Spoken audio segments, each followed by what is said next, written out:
I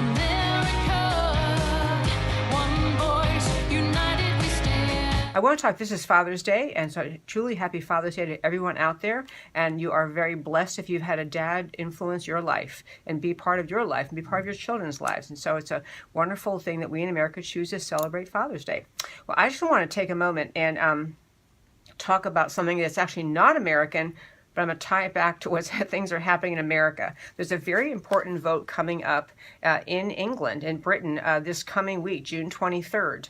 And the vote is being used, the term being used is Brexit, B-R-E-X-I-T, Brexit. It's a British exit from the European Union, and the vote is coming up this week. And the basic, sides in this is very much akin in America. Do we have the liberals and the conservatives? They have the same factions within Britain, within their parliament and their government. And there was a horrific murder recently, very sadly. There was a member of parliament, a woman whose name was Jo Cox, and this member of parliament was murdered, and she had been one who was on the side of saying they should remain in the EU, that they should not exit, but they should remain. So the kind of remain side is one side, and the other one is the vote, the people who want to have England withdraw from the EU and become an independent sovereign nation again, and those are the people, they just refer to that side as leave, L-E-A-V-E, like the leave or the remain.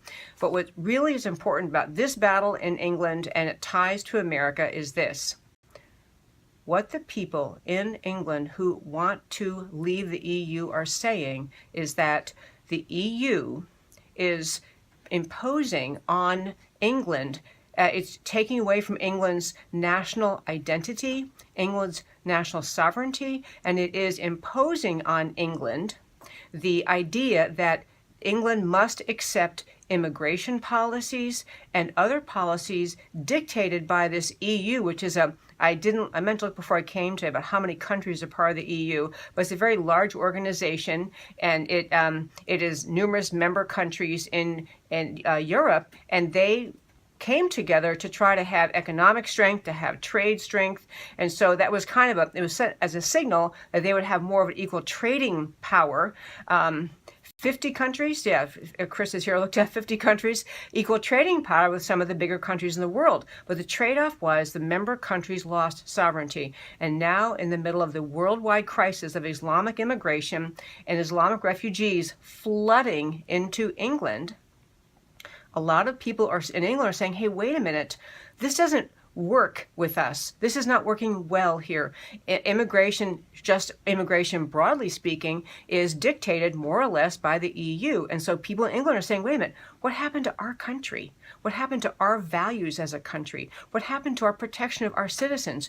We are surrendering that to the EU, and there is pressure among the leaders of the EU on member countries of the EU to accept whatever numbers of immigrants the EU says they should accept.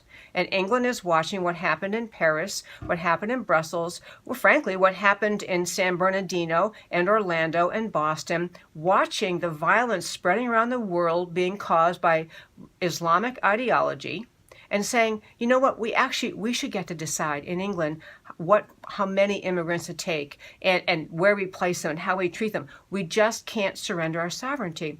So within England, the reason I bring all this up is because it's kind of a nationalist, protectionist, we want to protect our country, our identity, our heritage as English people. And it's not about race or ethnicity, but it is about religion and it is about national identity. And that's really a microcosm of one of the issues happening in America, is our election season this year, the issues America faces are very similar. Are we going to be nationalistic, or are we going and just America first, defend America, or are we going to continue this slow walk towards surrendering more and more of America's sovereignty to UN, to other sources, to trade deals, instead of holding on to America's unique place? So this vote in June 23rd in England is kind of a bellwether in Western civilization. Are people going to actually stand up and say, we're not going to continue the massive influx of Islamic immigration to our country when we see that it undermines security?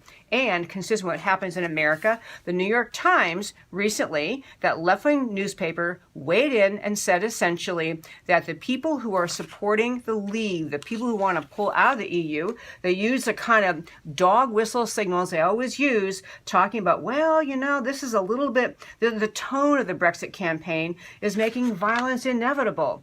It talked about the growing sense in Britain that this is ominous, that something ominous is happening in our country. They're trying to say if you stand up for your country, you're signaling hate. Same thing they do to conservatives here. And after this break coming up, we're going to talk a little bit more about what's happening in this country and why we in America need to be standing for our national identity too. Don't go away. Great stuff yet to come after the break.